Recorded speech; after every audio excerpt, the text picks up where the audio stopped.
Okay, and that was just like you have no idea. Seriously, it was okay. I don't know if okay. Sorry, I lose my train. Oh wait, are we recording? Yeah, we've been recording for like 10 minutes now. Oh fuck!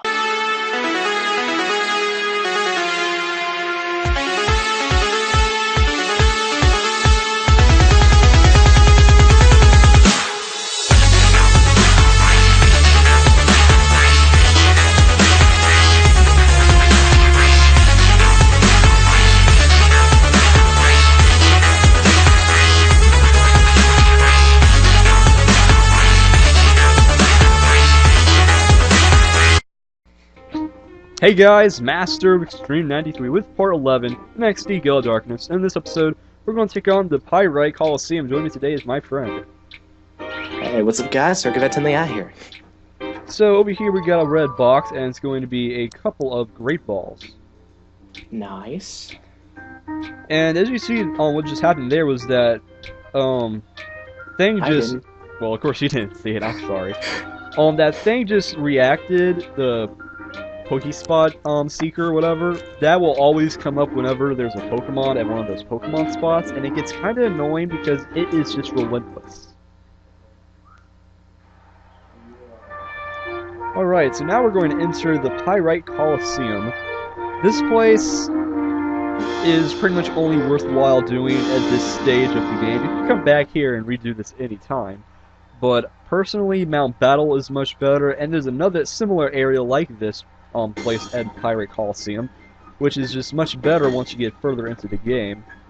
The reason why is that these trainers all have Pokemon about level 3, and that gets fairly weak compared to other places later in the game. But right now, your team should be relatively around this level of Pokemon, so it's worth doing right now for money and an extra prize you'll get if you go all the way, which you should be able to, because these trainers are not hard.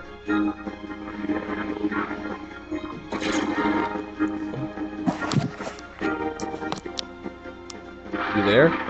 Awkward silence. Yeah. Sorry. Luckily, I was able to fill in about that minute of Kokami with talking about why the Pyrite Colosseum is here. And really, people only are supposed to really use this place during this stage of the game because it's like level 20 Pokemon, and no point to be going back here once you get way over level past Pokemon. Yeah, that is pretty much pointless.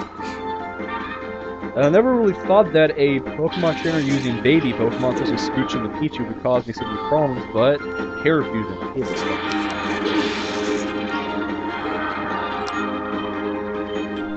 I hear music. Yeah. That would be a task loud enough. So what's been going on lately? Calculus. I am so glad that I avoided any type of calculus as my math credit, because what I did was, in 8th grade, I took free algebra, that counts. Then as a 9th grader, I took geometry. As a 10th grader, I took, wait, 9th grade was algebra, 10th grade was geometry, 11th grade was algebra 2, and then I took something called advanced functions and modeling. Very convenient alternative to doing pre-calculus or calculus because that crap is hard.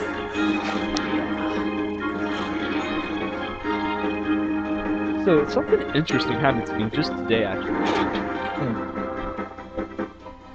I know I've probably said this before already in a few of my videos, but I am no longer in this middle college high school program that I was going to because I got kicked out entirely.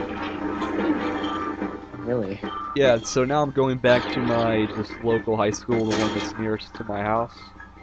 And I got a letter in the mail today, and me and my parents are trying to make sense of what exactly it's saying. And we've got two theories.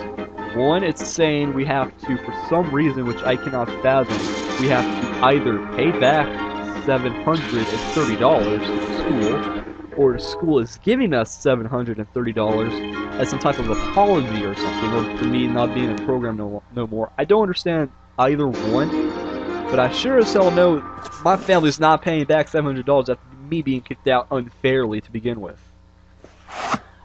Did you pay them that much money in the first place, or did they ever pay you money? I mean, there was no money involved with going to this school. I mean, I applied to this school, and there was no, like, apply to this school with a $700, you know, advance payment. There was nothing like that. So, I mean, I don't understand where this monetary amount is coming from. But I hope this means we're getting paid money as some type of apology or something. Maybe they understand that the situation I got thrown into, they see the error of their ways, they see they made a mistake, and maybe they're trying to at least make up for it somehow. I don't know what this is, because they're going to call the number on the letter and find out what this amount means, and what do we have to do, or if we have to do anything. And I'm hoping this means we're getting money because, like, they're sorry or something. To be honest, I wouldn't hold my breath, like, with them actually being sorry about anything they do. I know. I mean, they're pretty remorseless. I mean, schools, they don't really... They have no reason to do this if they didn't have to. And, I mean, this might completely be something else. It might have something to do with the fact that I was taking college classes at this program, and maybe it's a type of mix-up where they think I have to pay for these college classes, which was for free because it's through the program. I don't know. Maybe it's technicality of this, and I'm no longer in the program, maybe it's not free anymore. I hope that's not the case. Because if that's the case, that's just what really think my parents fucking bad.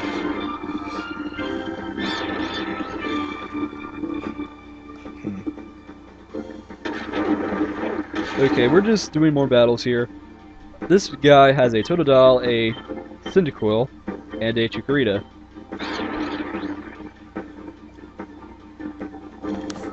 Anyone sense the pattern?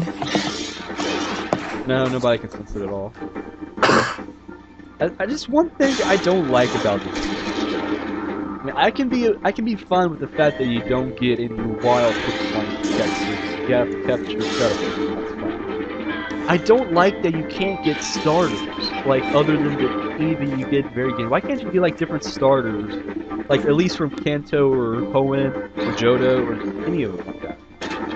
Well, that's why you should play Colosseum, because in Colosseum you get your chance of catching either Gale, Cyndaquil, or what's its name? The last one, the water type, Crocodile, as a shadow Pokemon.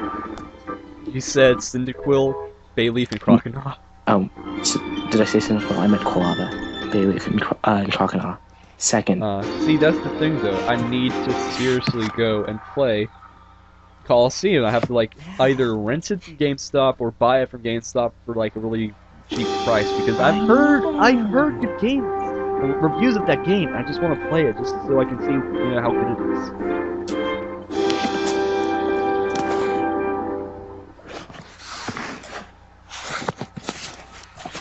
Okay, the Camtasia playback is screwing up seriously. What I usually do is that when I'm doing a narration, I use Camtasia Recorder, and the recorder time will always be about 10 to 8 seconds ahead of the playback time of Camtasia. Say the video is at 7:52 in the playback, that means my recorder would be at 8 minutes, right?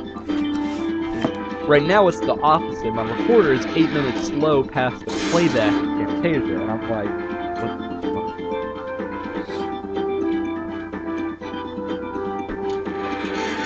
I mean, Camtasia, it's good for people who just need a editing program for recording this video, but really, if I ever had the chance, I would upgrade to something better.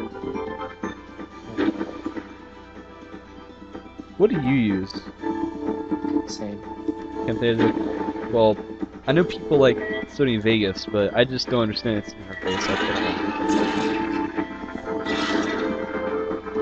I think Camtasia's interface is very, decent to get used to, not really complicated, but I want an interface that is as simple, if not much harder to get used to, that doesn't have as many problems that Camtasia users have to go through. Because Camtasia's interface, is really its best feature. There's nothing else. Well, apparently Syra is unable to co-com at the moment. He's still here with us, so he can hear everything I'm saying. He just cannot talk because, believe his parents is here, and that's kind of the top. Luckily, video is almost over. I wouldn't say maybe 5 more minutes. We just got one more battle to do after this. This trainer is pretty much the easiest, I believe, of all of them. He's got like a Ralph and Shiana. And I mean, I understand like this game really wants to not overwhelm the user. One of the things people like to differentiate between this game and Colosseum is that the difficulty level in XD Gale Darkness is much lower. But come on, I mean, a level 20 routes, I mean, why is that not a Curlia? And by this level in the game, I haven't done a lot of off-camera training. I have not done a lot of grinding off-camera. And my entire team is up to the level 27, 28 range. To compare to all these trainers who are like still level 20 range. So, toughen up this game a little bit. I heard people talk about how Colosseum was such a good game, not just because it was a hard game, but because, like how me and Sarah talked about earlier, that the variety of Pokemon you could get was much more diverse. Really need to go get that game. Anyways, that does it for that trainer battle, and I apologize if that is probably 30 seconds early or 30 seconds late, because I'm saying the playback of Camtasia is terrible, so I have no idea where I am in the video, actually. Okay, well this is the last trainer. I know this is the last trainer.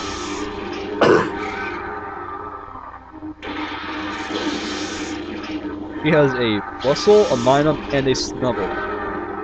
Really, this is not very hard. The only issue you might have with this battle is the fact that Bustle and Minun probably paralyze your team with Spark. And Snubble was using, in this battle, Smelling Salt. And I believe that does more damage to a paralyzed foe. Might be a sleepy foe, I'm not sure, but maybe that's like the combination they have there. And the Snubble knows counter. So if you just try attacking the Snubble, he might counter you and do some more damage back to your Pokemon. So you have to watch out for that. Smelling Salt does more damage to sleeping Pokemon, but it might wake them up.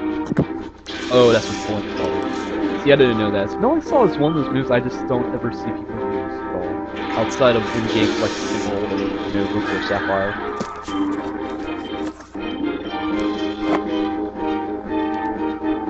Alright, so now, apologize if this is late or early, but the Plusle goes down. She sends out for Minun.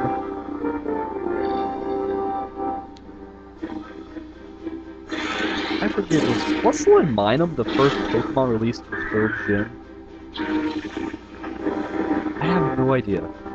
I know, like, usually the Pokemon franchise releases a few Pokemon at the very beginning, like through TV shows or movies or whatever, to advertise the new generation. I have no idea if Plusle and Minun were like the new ones for 3rd gen. I don't know what was. Usually there'd be like a legendary or a Pokemon closely related to looking like a legendary, because I know when everybody first saw the card, like, oh, that's a legendary Pokemon. And I'm pretty sure that they did not think Plusle and Minun was going to be that.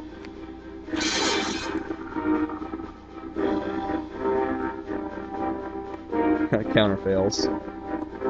It's pretty much it for this video, because with this battle now being pretty much over, we're going to get some money, and we're going to also get a team in. We're going to see what team it is. It's a very good team, actually. Pretty much the only reason why you need to go to this place at all, even if it's just for one time, just to get the free money and to get a TM, which is very useful, actually.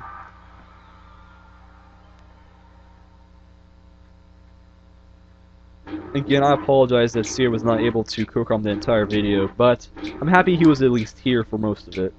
I can leave you with one note. Well, you did say Lucario, and you were talking about Lucario, but in fact, actually, I could not find first Gen 3 Pokemon, but I do remember that the first Gen 4 Pokemon to be revealed was actually Munchlax. Oh yeah, Munchlax. I remember, this is an ironic twist. Munchlax is in XD Gale Darkness. That is actually kind of ironic in my opinion.